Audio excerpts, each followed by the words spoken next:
Welcome on into the Bobby Carpenter Show. Thank you for being here with us today. My goodness, we got a big show planned up for you today. We got our guy, Bill Bennett of the Sporting News, who joins us every Tuesday. Going to be locked in here with us today, so we're excited about that. We got a little tailgate talk. We're going to have some headlines. We got some great questions that are coming in, Schlegel, because now, you're starting to get into the meat of the season. You're getting into the conference slate. You've got Ohio State going to Michigan State. I mean, you're having conference foes all over the place as we're finally through the first 3-4 weeks of the college football season when you kind of turn the page. It's the Bob Seger week, Schlegel. You get to turn the page. I know that you're all about that. So you get to turn the page into some big-time competition, the big-time games. So we got some good questions coming to us. Tailgate Talk brought to you by our friends over at Real Truck. A lot of news around college football. Obviously, Ohio State took care of Marshall. Talked a lot about that yesterday. Any news? Is there anything you want to get to right off the jump as far as pressing news with college football? I know you're pretty hot and heavy on some of those Diddy stories that have infested my timeline. And since I've liked a couple of them and sent them a lot to our group text, I can't seem to get rid of them now. That's all I seem to get. The algorithm has penetrated my feed and just in my mind. Ooh, what we got going on with you on a Tuesday, though, sir? Oh, my goodness. I don't know.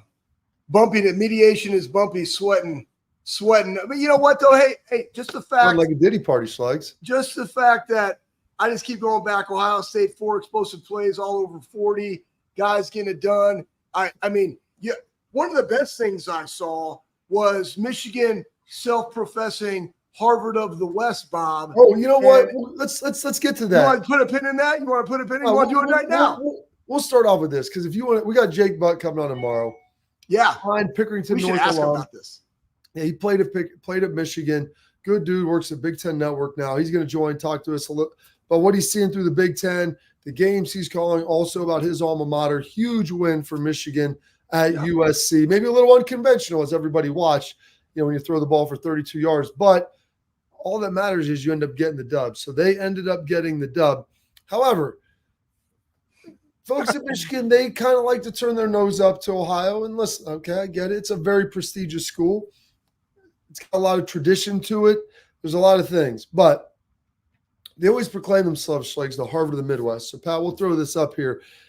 And if you're going to proclaim yourself the Harvard of the Midwest, you always have to make sure you check it because they say Lincoln Riley still thinks you're quiet.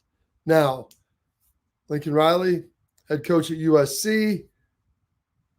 And the only problem with it, Schlegel, is the multiple types of your. You've got Y-O-U-R, which is possessive, and then Y-O-U apostrophe R-E, which is the combination of you and R together, which is Lincoln Riley still thinks you are is what it should be, not you're quiet, like you're not holding in your quietness. And so we're going to throw that on the Jumbotron. I don't know if the person running it has a Michigan degree or not, but I'm here for it. Yeah. Hey, and the fact that I love reading the comments. The billboard can only fit so many letters, but then they literally next went and fixed it because it is just like a TV. It is just like a monitor, which means you can adjust the font size. That's where they have the bigger A and then the medium size A and then the little a. That's called font. And you can select what size. You can even select, what type of font that I want, right? Do I want Helvetica New or Arial or Times New Roman, right? Which that might be the font on that. And then the size, and they flipped it and said, no, you are. And they also made it yellow as though maybe it's for Michigan because, the maize in the blue, but I don't know. Autocorrect, but I just thought that was quite comical. And here's the thing, though. And I was talking to somebody down here in Florida who is a huge Michigan fan. Huge, right? And all I could say about that win for them was that's their identity. Yeah. And when you got to go win the game 70-plus yards away from the end zone, and they know that you're going to run it every single time, and if they do throw it, it's going to be an incomplete pass more than likely, but they're just going to still run the football. Honestly, it gets you excited for the game, because that literally is what's going to be. Stop the run the ball. Their process is we got to control the clock. We got to run it. You can't have turnovers. They had in that game, gave USC the ball in great field position. You can't do that when you run that style of offense, and their defense has to play lights out all the time. So anyways, I thought that was comical because they were self-proclaimed Harvard of the West. I love being a dual Buckeye. Probably should have been a doctor by the amount of years. I'm not a Cam Rising level. But you could be the jock doc, Schlegel. That's the thing. I mean, oh my gosh, in your family. Your dad, the jock doc. Listen, I mean, those are aspirational goals, Bob. And God bless my dad. He has a doctorate. I don't know what he is. What he has. Your uncle was the president of Creighton. Like, what are we talking about? I know. And I got aunts and uncles that are both professors and deans at universities, and they all got doctorates. My wife's like, why would you like to go get a doctorate? I was like, why not? Everybody else in my family has it. I don't know. I probably should. That way I can just be like, could you be called the squat doc? How about that? No, that's reserved for Mr. Hatfield himself, the doctor of squat. But I would love it. And I already know what my thesis would be on in the realm of human performance. So I already got that going for me. I just need to find an institution that can give me a doctorate online with the crazy schedule that is my life. So here's the question. I was trying to get Coach Marotti to put together this mix. At some point in time, I go, before you retire, Mick, whenever that is, you need to get your doctorate. And here's the thesis. I've talked to a lot of people about this that work in football, whether it's on the sports performance side, the medical side, whatever, to really get to know the players pretty well. And I asked them this because someone, Schlegel, that we know who's worked at Ohio State for a long time had this hypothesis, because they always say football players, like, the CTE, the head trauma, makes them crazy, this and that. He goes, his argument was, I think like moths to a flame, combative sports, most notably football, because that's the world that he lived in, attract those type of people. So it's not the fact that football and like wrestling, boxing, MMA makes those guys what they are. They always were that, and they just kind of like a mouse through a maze found the cheese, and that's where they wanted to live. And that's why you see, we'll get into, like, my man John Simon, he had a roommate that may or may not have actually was convicted of killing his mom, that then came back and lived with them at Ohio State. Nate Ebner and I at Ohio State, or into the Patriots, Schlegel, we played with Aaron Hernandez and Sergio Brown, Sergio Brown also played with Jack Mueller at the Colts, and talked to him about that, who may or may not have killed his mom in the backyard. So I don't know if it like turns you into that, or maybe you were always that, and it just kind of gives you like that little outlet trying to get out of the egg, and you're allowed to escape. Well, I'm gonna take away those like drastic scenarios that you just mentioned, because those are we have a list. We're putting together a list of teams. Are you guys doing that right now? Guys, just so everybody knows, that's what happens when you're an older guy. And it was super fun. Back when I was coaching there, we had Eddie and James was still playing, and a couple other guys from the league, Brian Peters.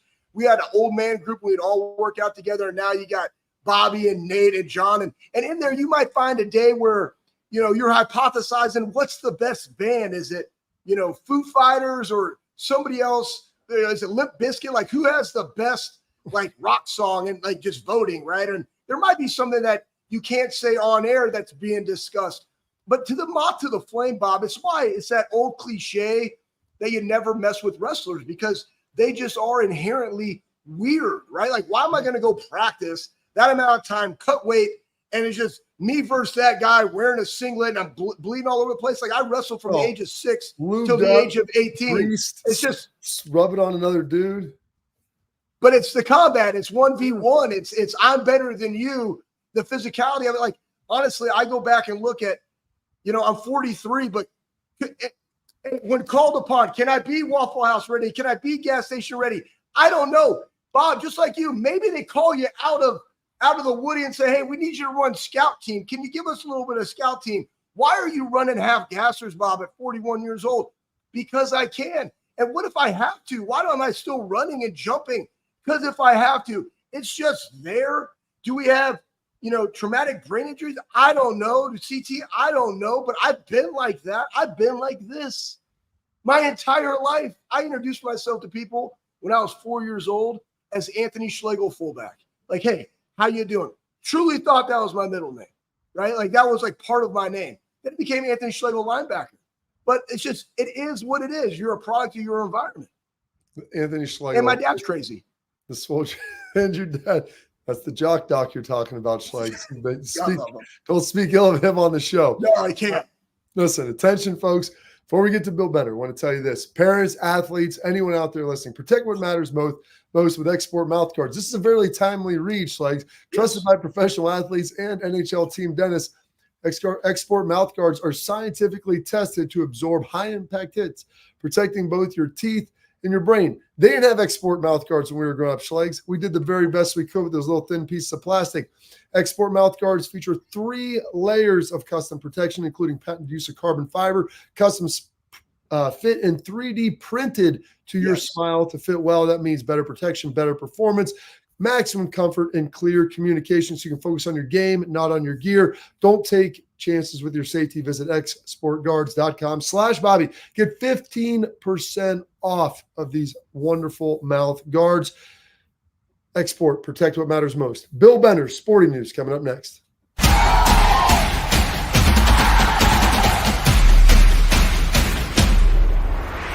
We were called soft last year. You don't want to be soft, especially when you come to the playoffs. So that's going to be a process throughout this season of establishing us as a harder team here in the. I'm Garage Beer, and this is Bobby Carpenter. Garage Beer. Beer flavored beer. Beef with an F? Okay, my bad. It's crisp and cool, and it doesn't taste like. I'm Bobby Carpenter. I drink in garages because my wife says I don't belong inside. If you like a cold breeze on your bag, drink Garage Beer. It's American, and so can you. Garage Beer. Beer flavored beer. I don't buy into this nonsense, this conspiracy nonsense that he's got his money and he's dogging it. That's ridiculous.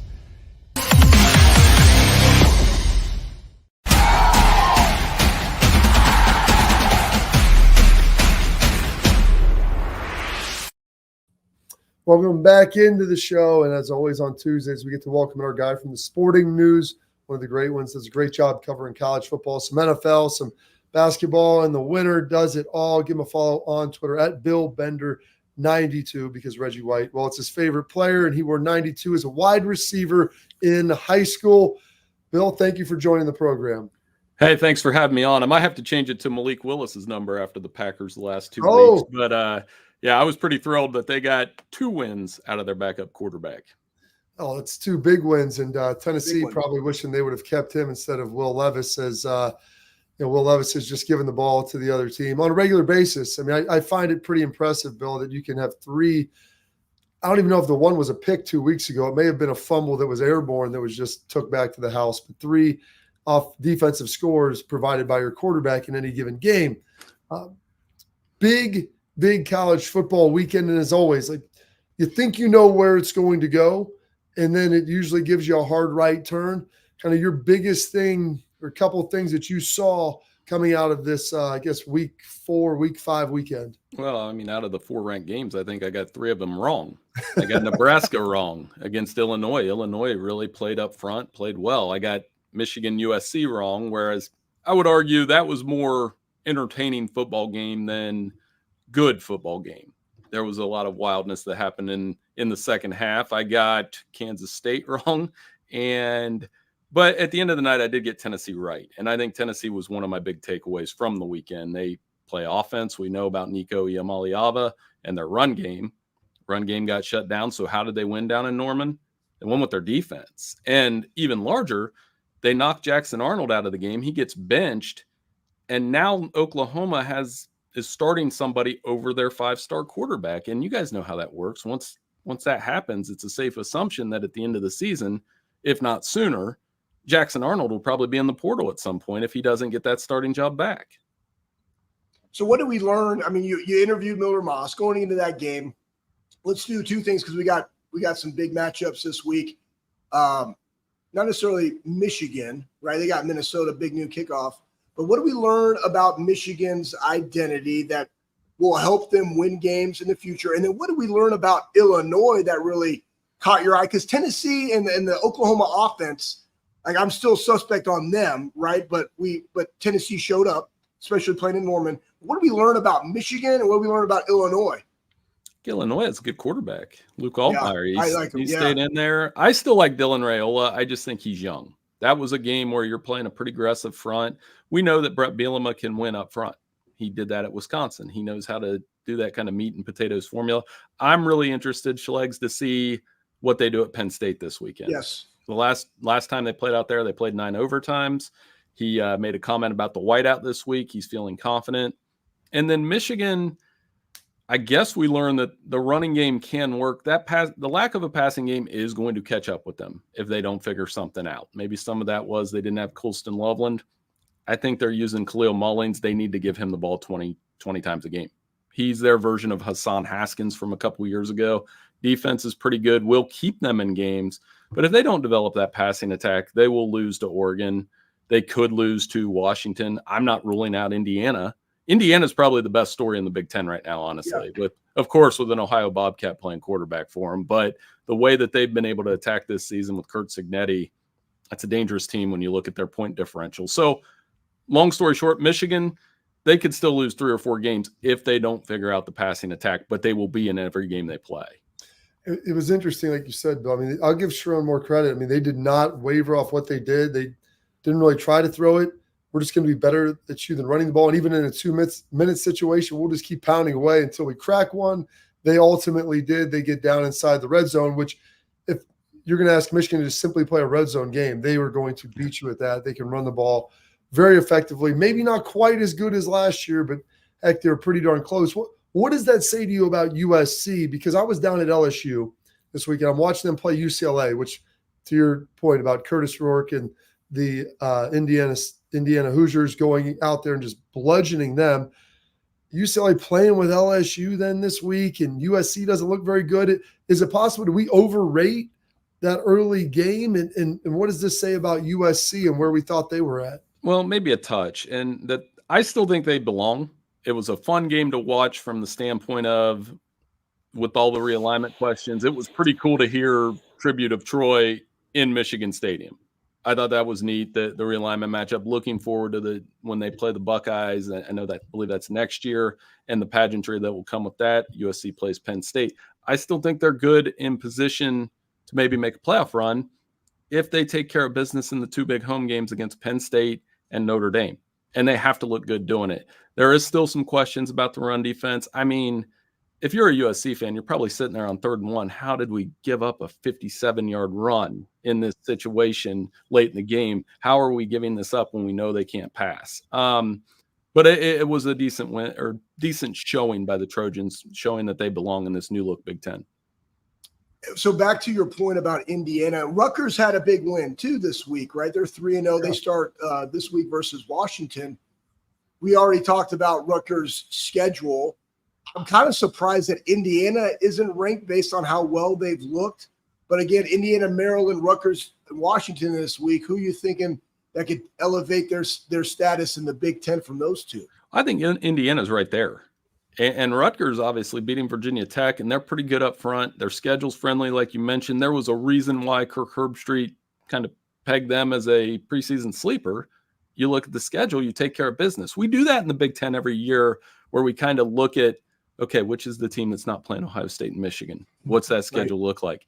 And then that team inevitably loses a couple games, but so far so good for Rutgers and Greg Schiano. That's another wrinkle to this Big Ten race. I'm buying some stock in Indiana with 𝗟𝗓𝗓. I just don't know if they can do it over 12 games. I think Curtis Rourke, having a veteran quarterback in there who distributes the ball the way he does, definitely makes them an interesting team. But Washington's somebody that could pick off anybody on any given week, so we'll see if it happens this week. We got a couple big matchups coming up this week with a couple teams that are going to pair off, kind of pseudo ACC matchup, and then a Big 12 matchup that we'll get to after the break. I'm going to start off with the first half of that ACC matchup. Notre Dame beating Miami, Ohio. Still not really throwing the ball all that well, Bill. Running the ball pretty effectively. Riley Leonard, I mean, they kind of look like Michigan-esque, maybe a little bit more explosive and a little more depth in the passing game. But, I mean, is this going to be their formula moving forward? And will this formula work the rest of the season? It won't work this week if they can't throw the ball against Louisville. That's a really good team that Jeff Brom has. And he's one of the best coaches in college football. I'm sold after what he did at Purdue and what he's been able to do at Louisville the last 2 years. Tyler Shaw, his quarterback, no interceptions, has taken 1 sack. And they just played a physical Georgia Tech team and were able to beat them and looked impressive doing it. And this is a Louisville team that beat Notre Dame last year. So they're going to go into Notre Dame Stadium confident. You're going to need to see more out of Riley Leonard throwing the football. We all know he can run, break that big run. It's some mental errors in special teams, and that starts to add up. I don't know, Bobby. Maybe they should stop scheduling MAC teams because they always look sloppy in the first half against these MAC teams. So, I mean, that's something to keep in mind. I do think it'll be a really fun, competitive game. But if they play like they've played the last couple of weeks, Louisville will go up there and beat them. So you mentioned Louisville going in and beating them. And, I mean, assuming that happens, like, to me, Notre Dame, I mean, there's been a lot of flux. I still think there's a pathway for them to get to the playoff. But this, with Louisville being good, this almost appears to be a must-win on their schedule. Like, if they need a win of consequence, this is going to be the one potentially before USC. Right. And they have to look good doing it because USC, I don't know where we mentioned those games, but what if USC loses to Penn State and slips up? I think Wisconsin's going to go out to the Coliseum and give USC at least a run for a half. And with that physical way that they play on defense. So you're absolutely right. This is a huge stage for Notre Dame. I think aside, there's another huge game Saturday evening. This is the second most important game of the weekend because if Notre Dame loses, you can pencil them out of the college football playoff, which is exactly the opposite of what I was saying about a month ago. Okay, a little more news in the ACC, some Big 12 stuff, Bill, before we get to the Buckeyes. We'll get more of that with you and catch up with Bill Bender here after the break.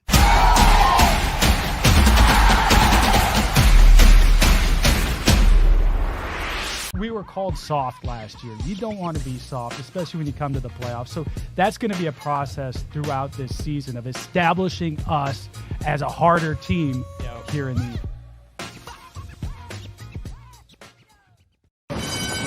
They're off in the Kentucky Derby as Authentic takes them around the far turn. Tis the Laws making his move now, and they're into the stretch. These two stride for stride. Authentic, tis the Law. Here's the wire. Authentic has won the Kentucky Derby.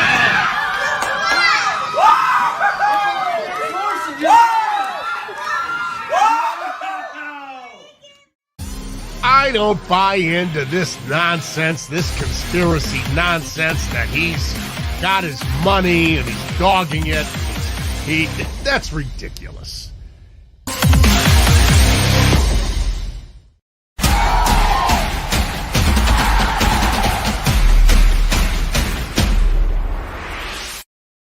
And welcome back in the show. If you're watching on YouTube or social media, please like, subscribe, leave comments. We appreciate all that. We will get back to you and integrate them into the show.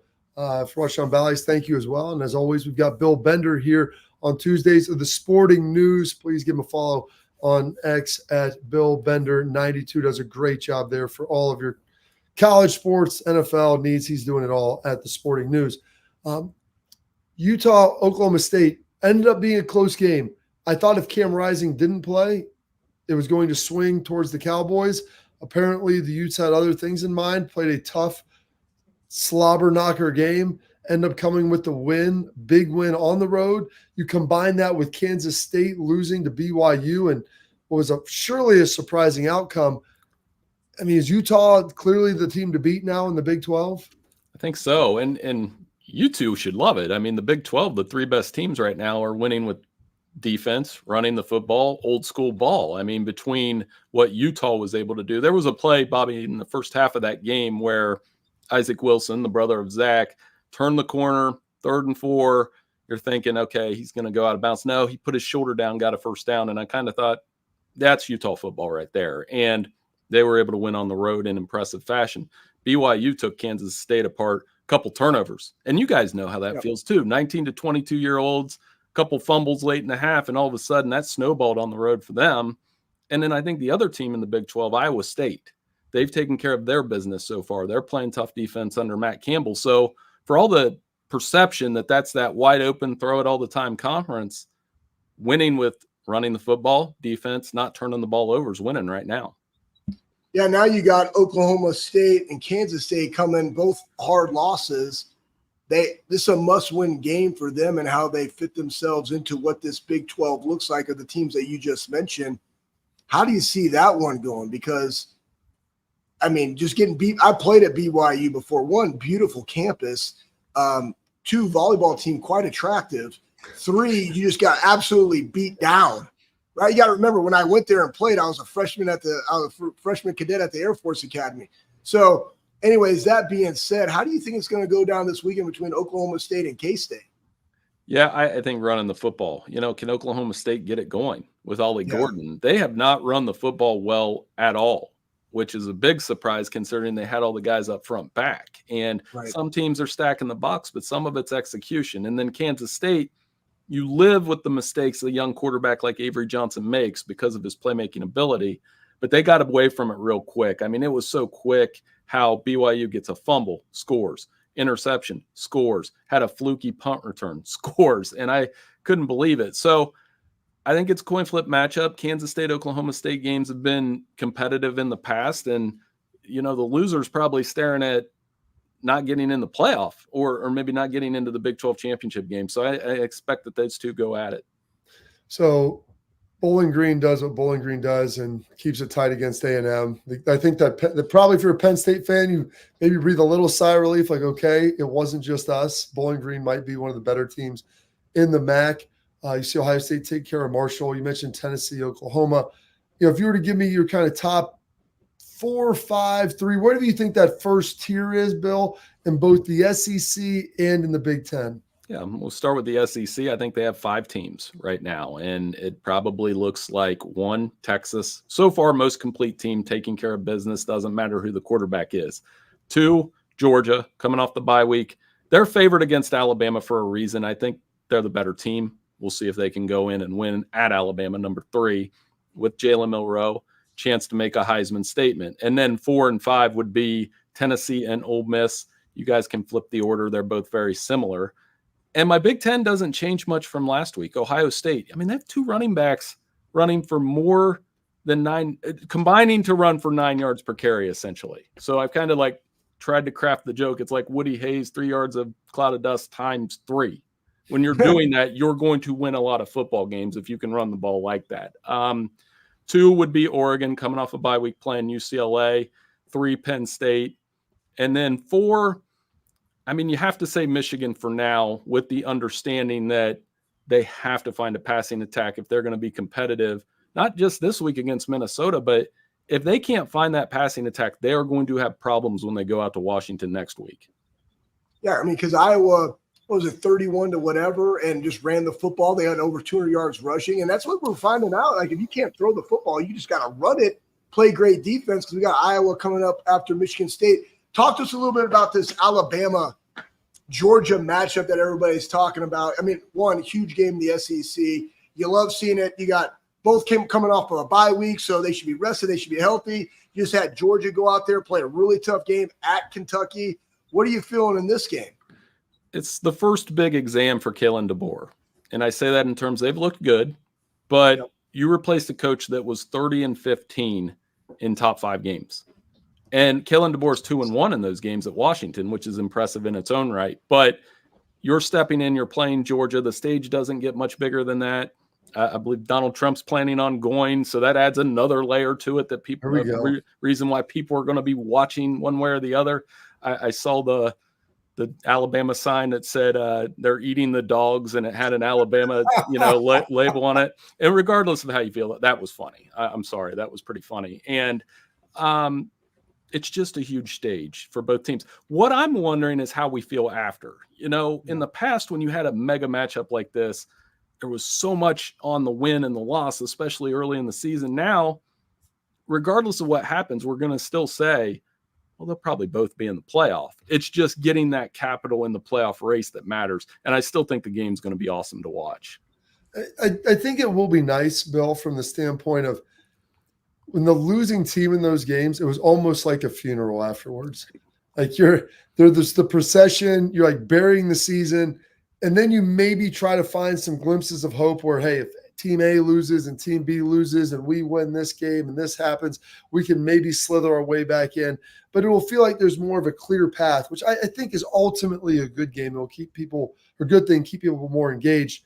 Ohio State beat up Marshall a little bit tight early on. Marshall put together a good drive. They've got Michigan State this weekend, and the Spartans have looked better than what we've thought. Kind of what did you take away from Saturday, and then what are you thinking for Saturday night? Well, Marshall had a well-executed first drive. First of all, I mean, they did that well.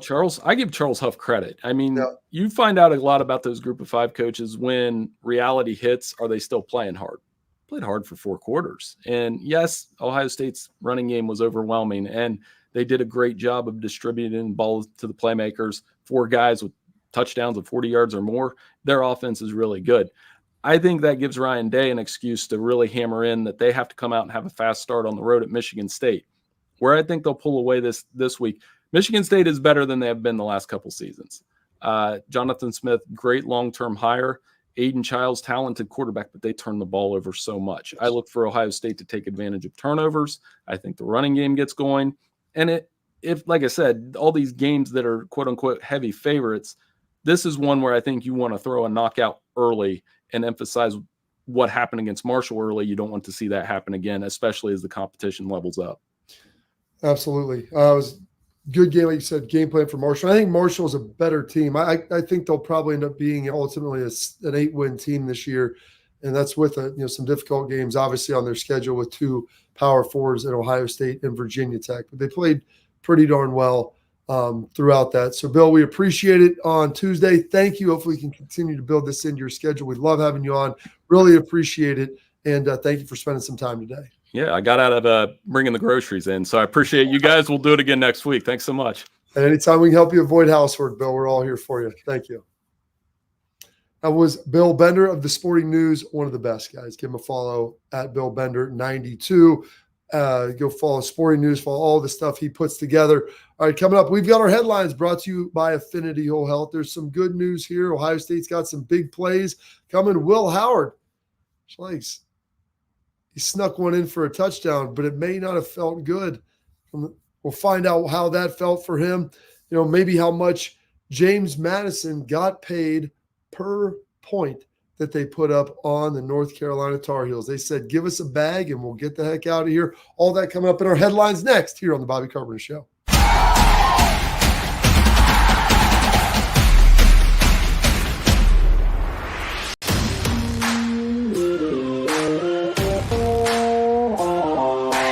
Hey, what's up, everybody? This is Bobby Carpenter. I want to give a huge thank you and a shout out to Affinity Whole Health, the leaders in the testosterone replacement industry.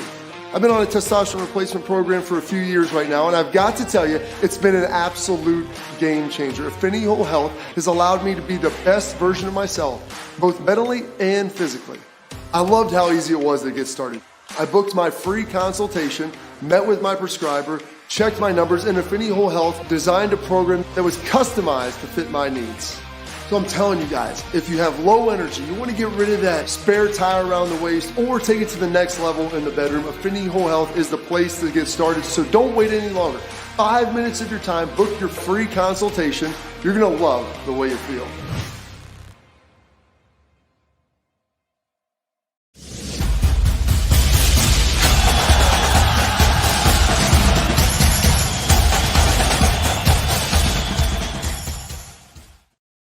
All right, welcome back into the show here. Bill Bender, like I said, fantastic job. As always, got about 15 minutes left in the show, Schlegel. So super excited to kind of wrap this thing up, put a bow on Tuesday, Wednesday. We'll start looking ahead to see what's happening throughout the rest of the week. And tomorrow we will have Jake Butt on, Big Ten Network, does a great job, former Pickerington North alum, Michigan alum as well. Talk to them about their big win, what they're doing right, what's going on. What do they need to fix up in Ann Arbor, and some of the things that he's seen from across the Big Ten. So stay tuned, stay locked in for tomorrow. And we'll see if we can get our guy AJ on as well. I know we normally have him on Wednesdays. little bit, some stuff going on tomorrow. We'll see if we can kind of navigate that around and how that ultimately looks. All right. Before we go any further, though, Schlegel, Will Howard got his first rushing touchdown, I believe, as a Buckeye, correct? Am I correct in saying that? Second? No, I think he got one. I think it was the second one because he ran to the end zone on the right side. It's true. The previous game. That is true. But got a snuck one in this week. They got in the full T. They got in the T backfield, Schlegel. You're thinking, hey, who are they going to give it to? They got Trey, they got Quinn Chubb. Nope, they're going to sneak it with Will. My guy Tim May has been covering the Buckeyes for about 40 years. I have a phenomenal question for him in the presser pad. If we want to throw this bad boy up here, we get some audio going of what Tim said and listen to him asking Will about him sneaking one in for the touchdown. When you get the sneak, did you get it harder from the front or the back? Because everybody wants you to score, I think. I don't know. Pause. But I knew somebody I needed to say. So, Schlegel, I don't know. Pause. Get hit harder from the front or the back. I'm not sure exactly what that means. Why don't you explain it for the folks? No, it's the old tush push. I mean, they're saying, hey, did you hit harder from the Marshall guys or from maybe, Andy Gerd, Patrick Gerd? And I'm with you, Bob. They get up in that set, right? Patrick Gerd goes over there. They do the T. It's like they're getting their splits. And actually, I saw Trevion was like a little bit further away from the T. And I'm like, oh, I know what this is. It's going to be Q's going to be leading it for Trey, right? Patrick's going to go first. Like, I don't know how it's going to look, but kick out or I don't know. But I was like, oh, Trey's going to get this. And then they snuck it. Again, it's just a wrinkle. So though the question was, in the surroundings of society and everything that's going on in the old social world, that question came off. I'm happy that he was able to pause that and then answer the question as I don't know, because that's the appropriate answer in that, for that situation. Good for him. He was the one that felt it, Schlegel, so he should have known. He's the only one that would have expert testimony in that situation. So yes. From the front, from the back, side to side, whatever it takes, Will Howard, get it done. But a funny question there. And I love that Will, so skilled, laughs it off, hits the pause, and then moves forward. All right, I don't know if you saw this, Schlegel. James Madison. I saw it, Bob. Absolutely just destroyed North Carolina. I think the score was 70-50, if I'm not mistaken. 70-50. They hung up 53 in the first half. They beat them so bad that people question Mac Brown retiring. That's how, if you want to talk about a beatdown, when a question comes, are you going to retire after this game? That's a beatdown. Well, and here's the best part of it. So obviously JMU got paid to come in there. Their quarterback threw for 5 touchdowns, rushed for 2 more. They got paid $700,000. So as you say, Schlegel, stack them vertical, count them sideways. They got paid $10,000 a point to come in there and hang that on them in North Carolina, in Raleigh. I could not believe that. Imagine what they would have done if they would have paid them 1-4. The way Notre Dame paid Northern Illinois, that'd be 140 points. I want to see that. Maybe that's the incentive. For every point that you get, we're going to put a number on it. You want 1-4, well, then go get it, Tiger. We'll see what kind of performance. Hey, boys, come here. Everybody get there. Hey, we don't care what we do this year. This is paying half our payroll, baby. Let's go. 140. We're going for 3. And it's wild because they set up those, get paid to play games. So we've watched teams do that now, coming in, securing around $1 million, maybe a little more, maybe a little less. And in doing so, they rack up the win. And so you're getting paid for a loss. That team's getting paid for a dub. And that sounds pretty darn nice to them. And we've seen this happen more this year in college football. It was amazing that they said that there would be no more upsets in college football. You're not going to see any of the Power 4 teams get beat by a group of 5 teams because they can pay more. They have more NIL. They have all these opportunities. Well, do they?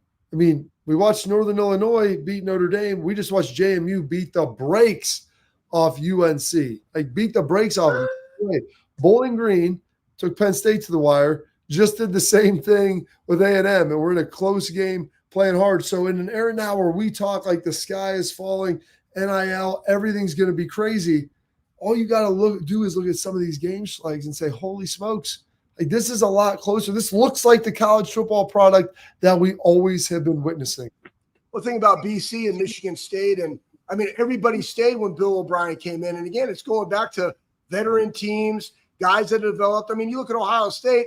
Yes, we brought in some portal guys, but the majority of the guys that are out there developed here, right? And then you can go through and selectively do that. We see teams not do it at a higher level, and they're suffering the consequences of it. That's the part of NIL. It's all business decisions, but for those power 5 teams, for the lesser power 4 teams, the more continuity, the better. And that's what's going to be able to be sustainable, especially with staffs too. Absolutely. Schlegel. Continuity, well, that's king if you can get it done.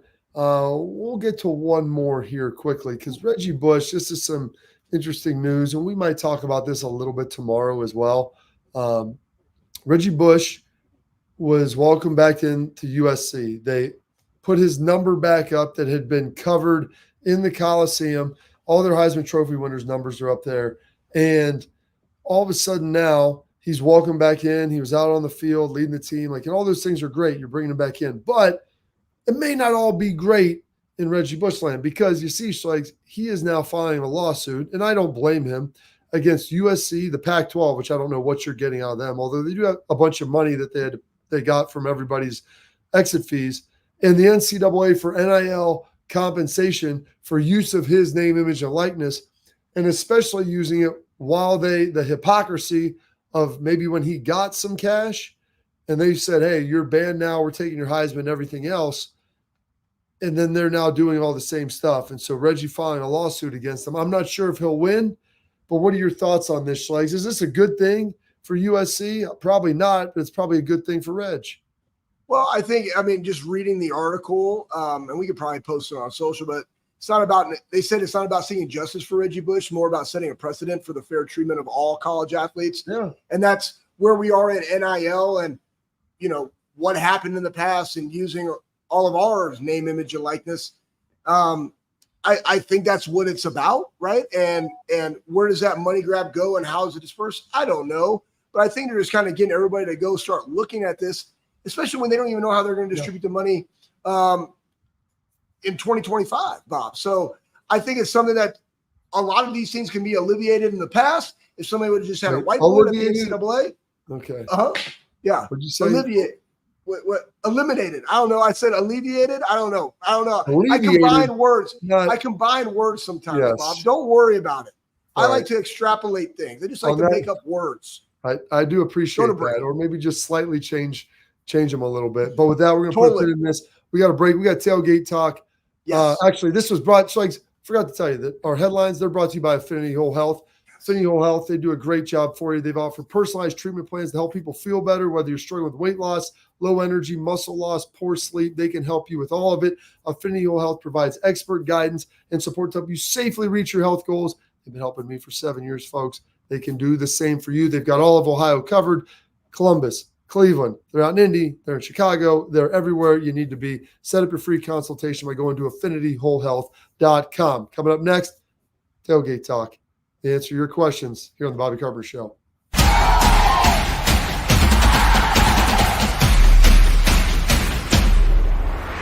We were called soft last year. You don't want to be soft, especially when you come to the playoffs. So that's going to be a process throughout this season of establishing us as a harder team here in the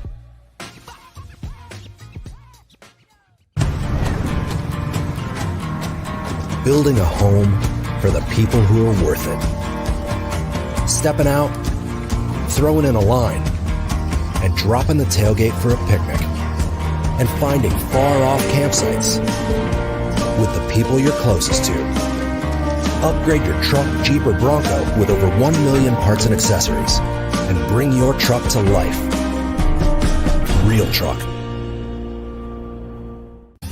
I don't buy into this nonsense, this conspiracy nonsense that he's got his money and he's dogging it.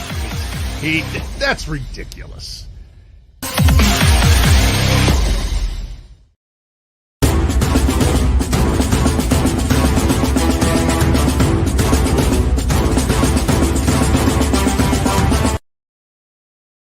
All right, Schlegs. We got a little tailgate talk. Tailgate talk is brought to you by Real Truck, the #1 in truck accessory brands in the United States. Top selling upgrades for the ultimate tailgate party, Schlegs. How about that? They're going to be tremendous for you. Our trucks are brought to life. Your truck can be brought to life as well. Just go check out realtruck.com and gear up for the tailgate season. All right, threw a comment out there. Question, what do we got as far as questions coming to you from the fans? I'm going to start with my man, Ben. This is starting about JT Tuimoloau, Schlegs. Okay. So the question is, Tuimoloau saving his pass rush moves for big-time competition. Bull rush seems to be his default right now. Your thoughts?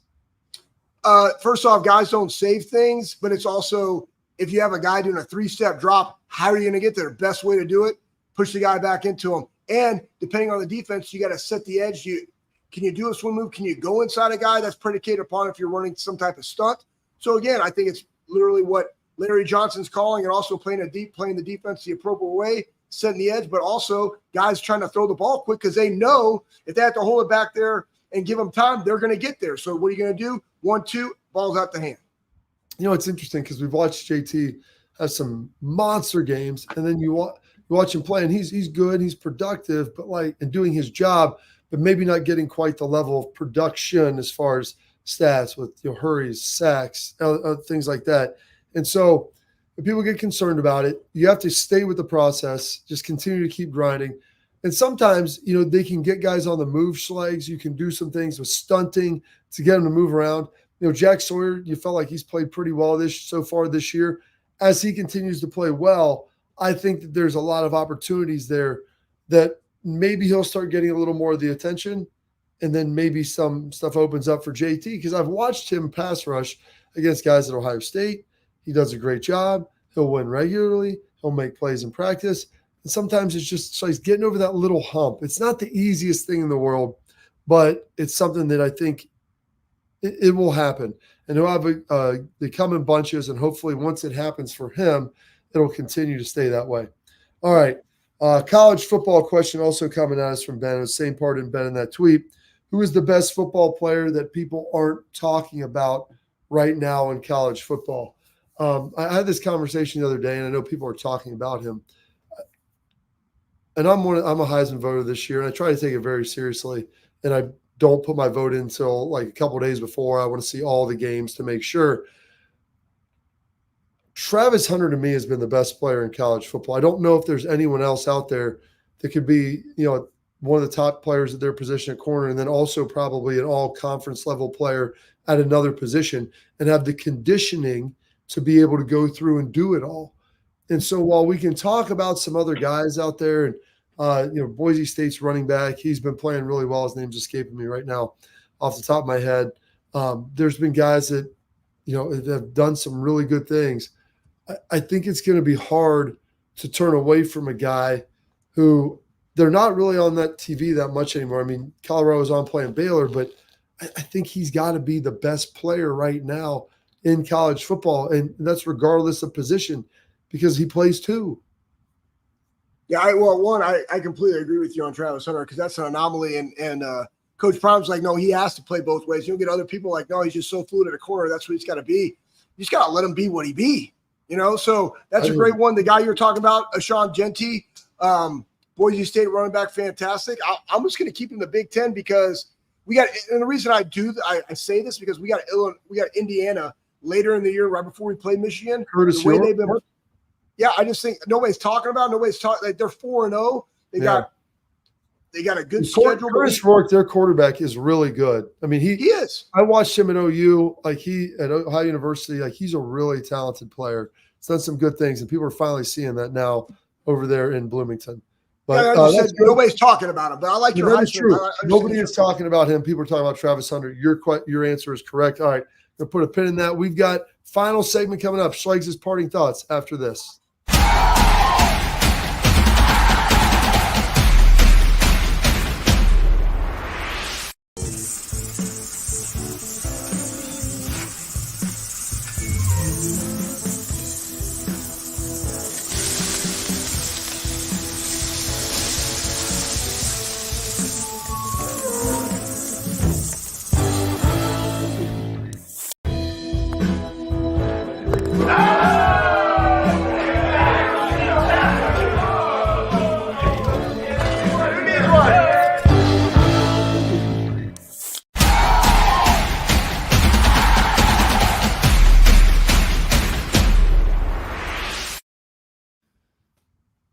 All right, Schlegel, got about 1 minute left. Ooh. Got any parting thoughts for us before we get on out Yeah, of here? yeah. There was a great deal on IG. It was on one of our things, and it was somebody was talking about the grass isn't always greener. Well, and hey, how about tomorrow? We still got it. You want to save it? All right, again, I won't do that. But here's another thing, just talking about guys' developments and everybody wanting to pigeonhole something. We see this in baseball. They're either a pitcher or they're an infield, outfield type guy, or they're a hitter. Listen, parents out there. Schlegel, you always told me be that switch hitter. Do a little of both. Be that switch hitter. Do it from both sides. What I'm saying is, like, let them develop, man. Like, you don't know where a kid's going to be at 10 years old by the time they hit 18. You don't know what that kid's going to be in the league. We have some tells. We see what they can do. The thing that I like about Travis Hunter probably the most, besides the fact that he is an anomaly. The amount of high speed distance, I don't even know, but total yardage that he does on a week in and week out basis, the discipline that's required to take care of his body, that in and of itself is pro level. But just guess what? Let's stop worrying about what he's going to be next year, and let's just appreciate what he is now. But looking at all the kids that we have developing, hey, is he a lineman? Oh, he should play DN or whatever. Guys, let him just go out there, teach them the fundamentals of the game, teach them to be competitive, and then help them mature and grow and let them become what they need to become. Sounds good. Parting thoughts from Schlegel. Big show tomorrow. Jake Butt joining. See if we can get AJ, wrestle him up. Stay tuned. Stay locked in here on the Bobby Carpenter Show.